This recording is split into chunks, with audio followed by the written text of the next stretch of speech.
Stop right there. Before you scroll away, let me ask you something that will change how you see the world forever. Do you think being good keeps you safe? Do you believe that kindness protects you, that generosity builds loyalty, that honesty earns respect? If you answered yes to any of these questions, you're about to discover the most dangerous lie society has ever told you. The biggest mistake people make is believing that being good means being safe. But here's the brutal truth. Goodness is like fire. It burns through everything you've built. Your relationships, your career, your dreams, everything. Niccolo Machiavelli. Yes, Niccolo Machiavelli figured this out.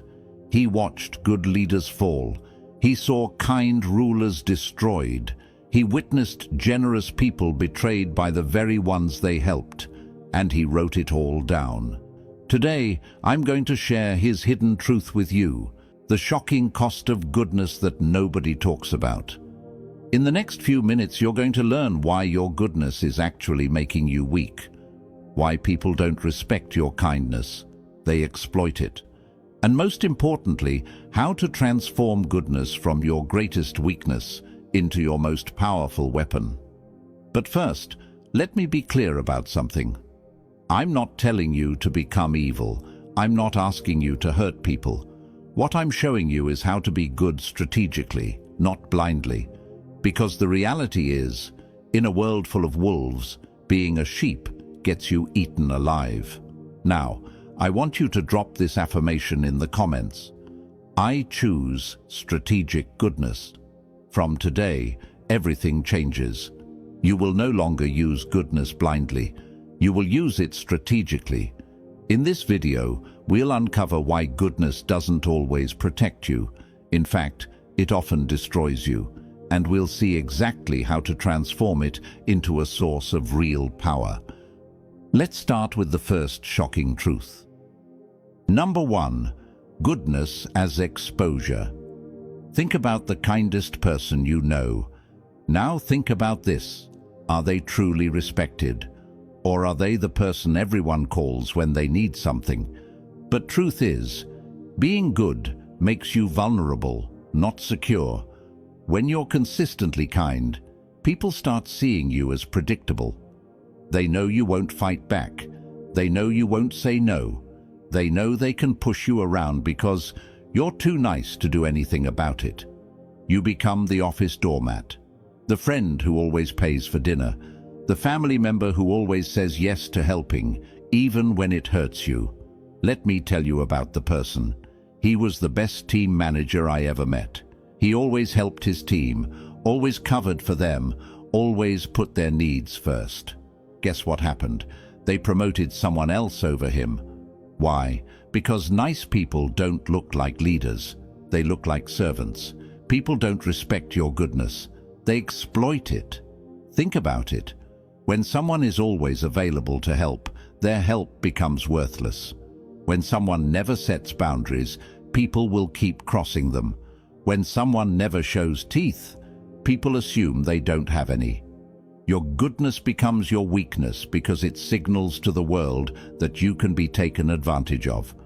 Machiavelli once said, "The lion cannot protect himself from traps, and the fox cannot defend himself from wolves. One must therefore be a fox to recognize traps and a lion to frighten wolves." You've been trying to survive as a sheep in a world full of wolves. And that's exactly why you keep getting hurt. Drop this affirmation in the comments. I protect my energy. Number 2, the generosity trap. Here's something that will blow your mind. The more you give to people, the less they appreciate it. I know that sounds backwards, but hear me out. Generosity creates short-term applause. People clap for you. They say nice things. They tell everyone how wonderful you are. It feels amazing, right? But over time, something twisted happens. Your generosity breeds dependency, entitlement, and eventually resentment. Let me explain why. When you help someone once, they're grateful. When you help them twice, they're thankful. But when you help them 10 times, they start expecting it. Your exceptional kindness becomes their normal. If you ever stop helping, they don't remember the 9 times you said yes. They remember the 1 time you said no. Suddenly, you're the selfish one. You're the bad guy. Think about parents who always give their kids everything they want. The first few times, the children are excited and thankful. But soon, those gifts become expected. The new phone isn't special anymore. It's just what mum and dad do. And if the parents ever say no to buying something, the kids get angry and call them unfair. The same thing happens in friendships. You always pick up the check at dinner. You always drive everyone around. You always help people move. At first, they appreciate it, but eventually they stop saying thank you. They just assume you'll handle it. And if you ever need them to return the favor, they're suddenly too busy. This is the generosity trap. You give and give until giving becomes your identity. And the moment you need to receive, or even just stop giving, you become the villain in everyone else's story. Your constant generosity doesn't build loyalty. It builds addiction.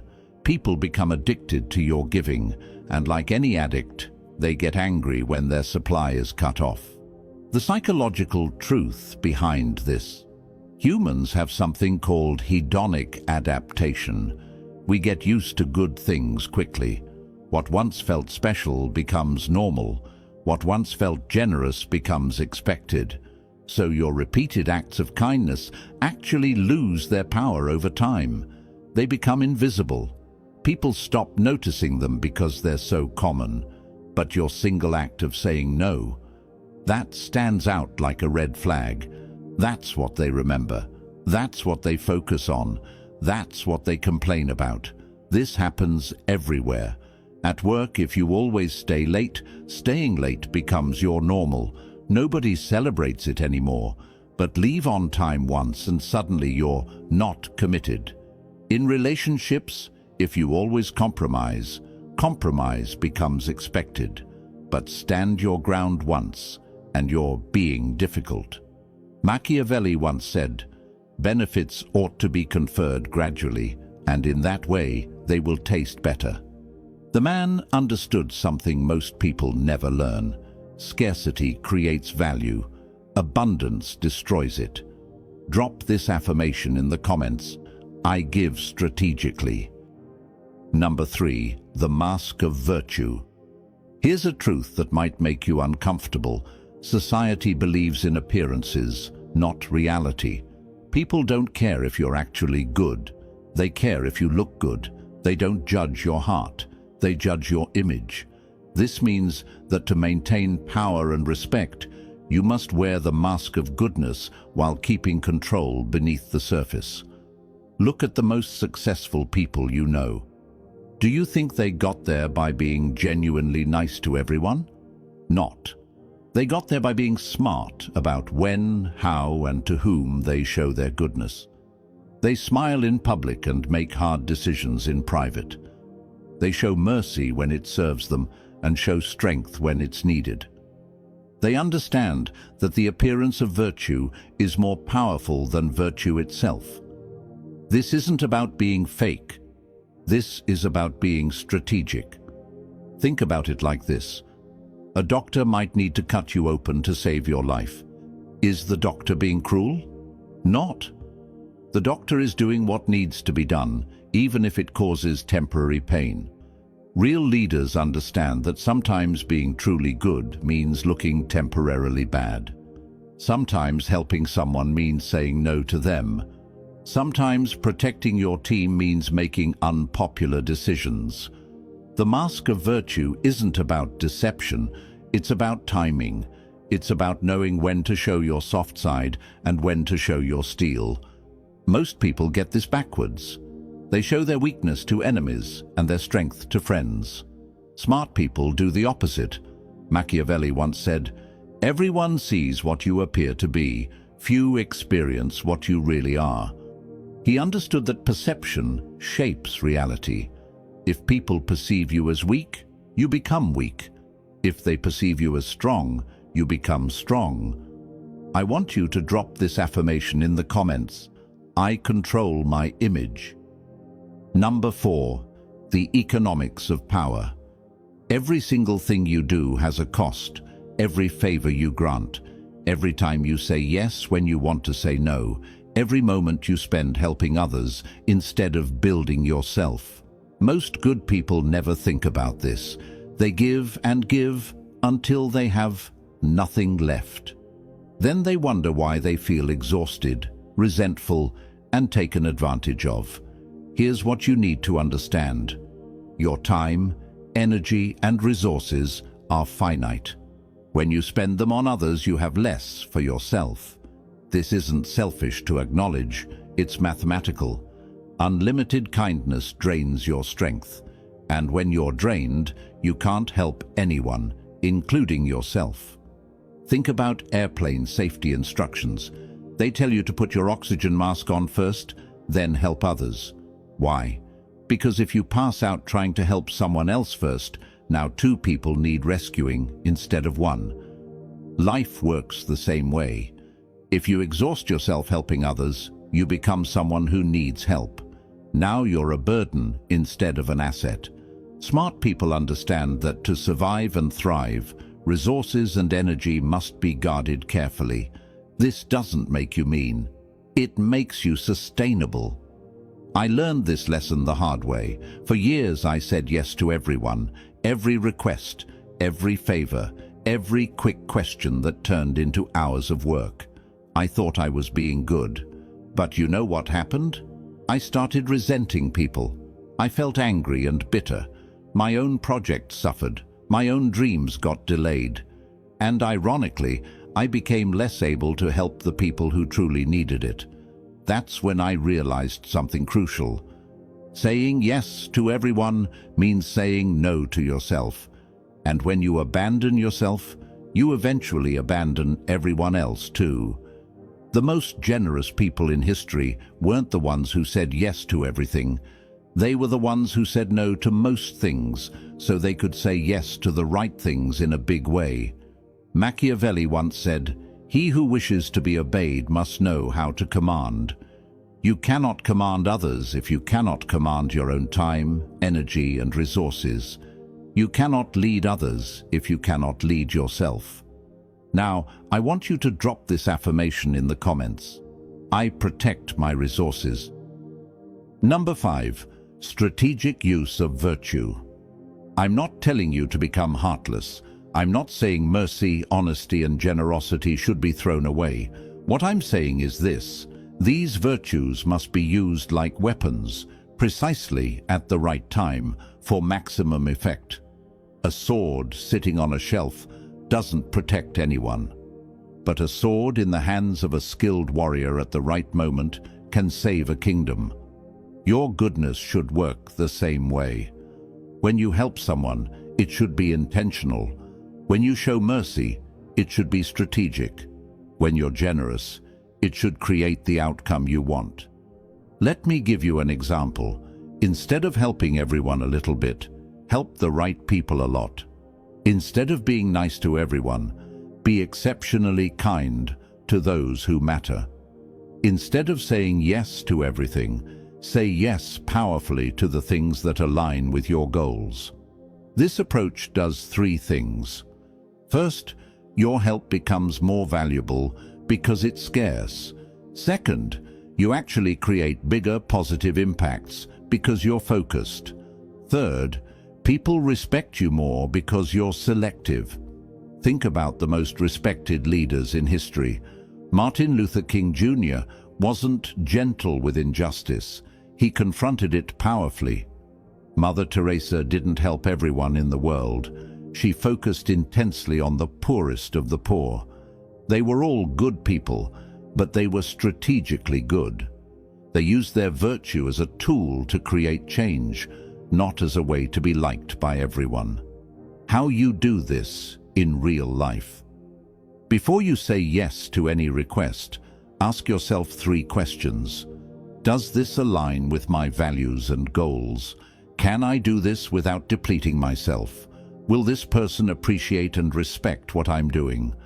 If the answer to any of these is no, you don't just say no, you say no kindly but firmly. When you do say yes, you do it fully. You give your best effort. You create real value. You make a meaningful difference. This way your yeses matter. Your help is remembered. Your generosity creates loyalty instead of entitlement. Machiavelli once said, "The promise given was a necessity of the past. The word broken is a necessity of the present." What he meant is this: sometimes keeping your word to one person means breaking your word to another. Sometimes being good to your family means being firm with your co-workers. Sometimes protecting your dreams means disappointing people who want to use your time. Strategic virtue isn't about being selfish, it's about being effective. Drop this affirmation in the comments: I choose effective kindness. Number 6. The illusion of gratitude. Here's something that will change how you see human nature forever. Gratitude is temporary. I know this might hurt to hear, but it's true. The favors you do for people, the help you provide, the sacrifices you make, they have an expiration date in people's memories. Repeated favors stop feeling like gifts and turn into obligations.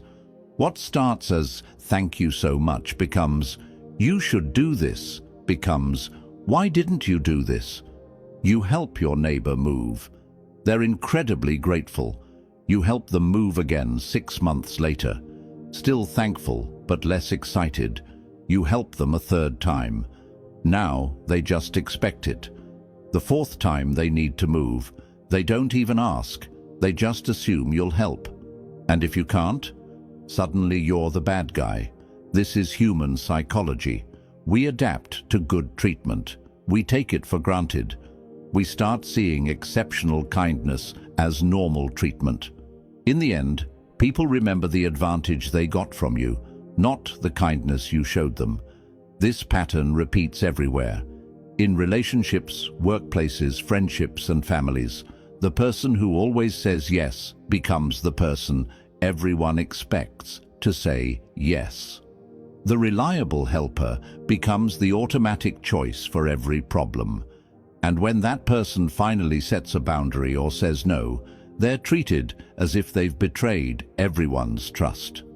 The more consistently kind you are, the less your kindness is valued. The more available you make yourself, the less special your availability becomes. The more you give without asking for anything in return, the more people assume your giving comes without cost to you.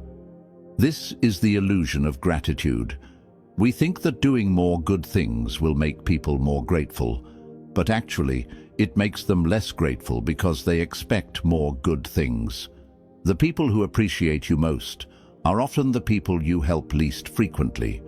The people who take you for granted are usually the people you help most often.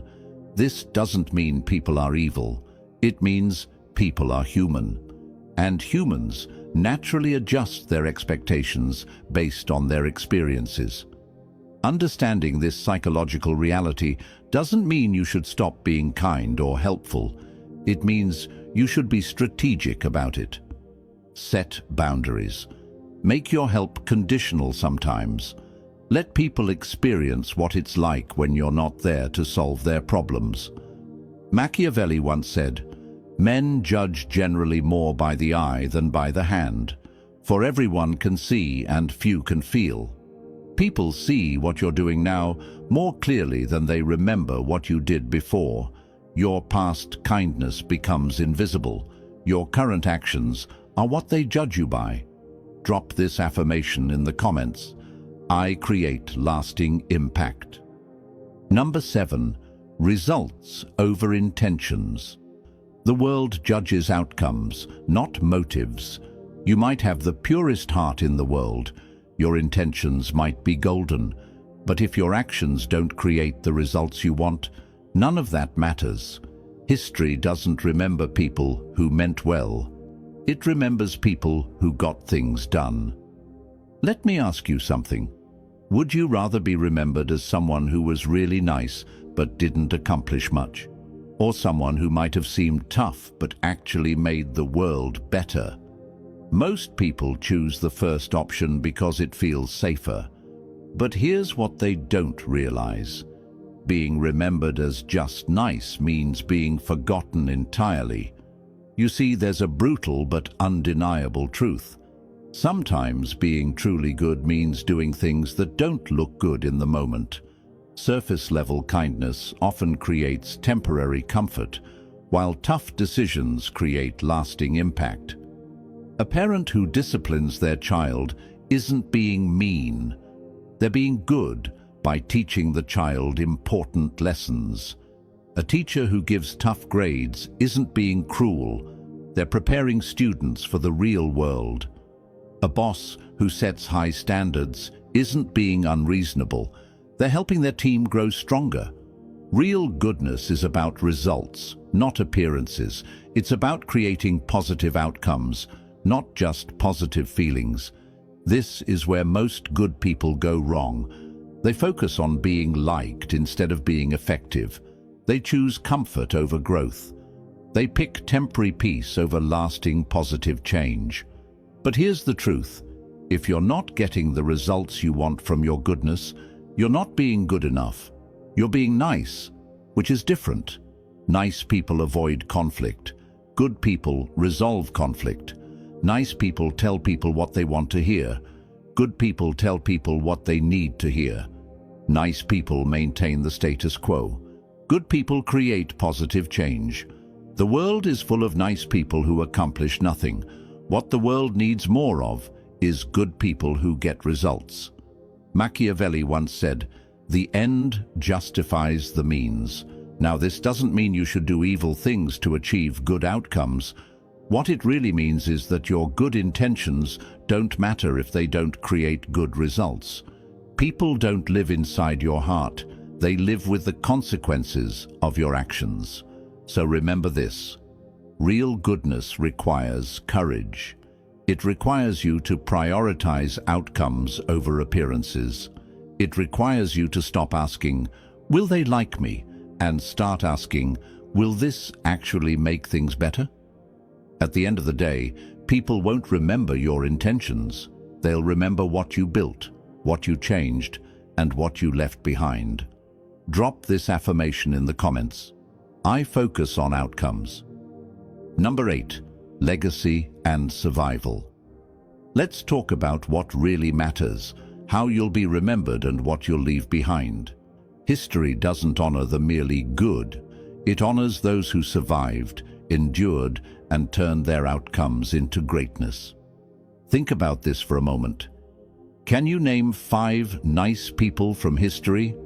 Probably not, but you can probably name 5 people who created lasting change, even if they weren't always pleasant to deal with. Steve Jobs wasn't known for being nice. He was demanding, perfectionist, and often difficult. But he created products that changed how billions of people live. I'm not saying you should be mean to people. What I'm saying is that being remembered for making a difference is better than being forgotten for being agreeable. Here's what most people don't understand about legacy. You can't leave a positive mark on the world if you don't survive long enough to make one. And survival, in business, in relationships, in life, requires more than just being good.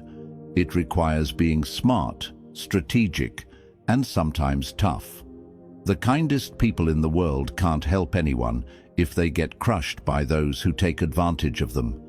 The most generous people can't give anything if they give everything away too early. The most honest people can't speak truth if they get silenced by those who prefer lies. You have to survive first. Then you can thrive. Then you can create the legacy you want. This means protecting yourself so you can protect others, building yourself up so you can lift others up, getting strong so you can help the weak. It's not selfish, it's strategic. It's not cruel, it's careful. It's not about abandoning goodness, it's about preserving it so it can actually make a difference. Look at the people who create lasting positive change in the world. They're not pushovers. They're not people pleasers.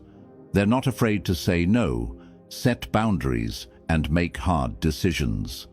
They understand that being good isn't about being weak. It's about being powerful enough to choose goodness when it matters most. Machiavelli once said, "It is better to be feared than loved if you cannot be both." What he really meant is this: respect matters more than affection. Impact matters more than popularity. Results matter more than feelings. You don't have to choose between being good and being strong. You can be both. You should be both. But if you have to choose strength first, because strength gives you the power to be good when it counts. Weakness just makes you a victim, even with the best intentions. We've covered a lot of ground today, but let me leave you with the most important lesson of all. Goodness, without strategy, is the most dangerous trap you can fall into. It makes you vulnerable to those who would exploit you. It drains your resources until you have nothing left to give. It creates expectations you can't sustain. And ultimately, it prevents you from creating the positive impact you really want to make.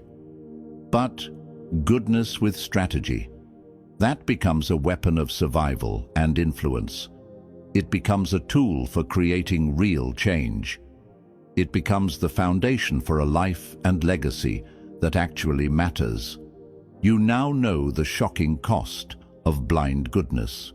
You understand why generosity can trap you, why gratitude fades, and why good intentions without good results are worthless. More importantly, you know how to transform your goodness from a weakness into a strength.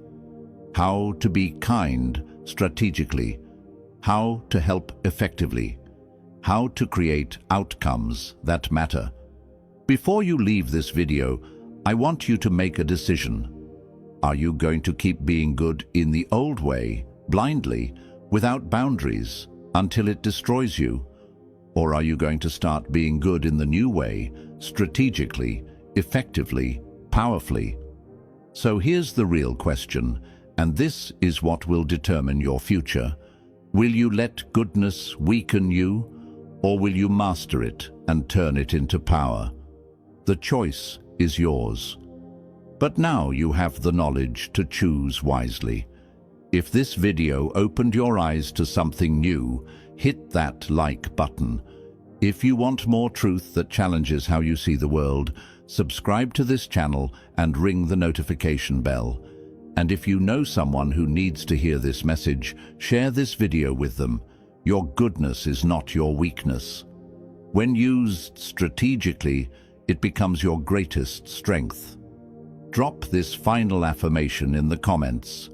I master strategic goodness. Remember, in a world full of wolves, don't be a sheep, be a shepherd.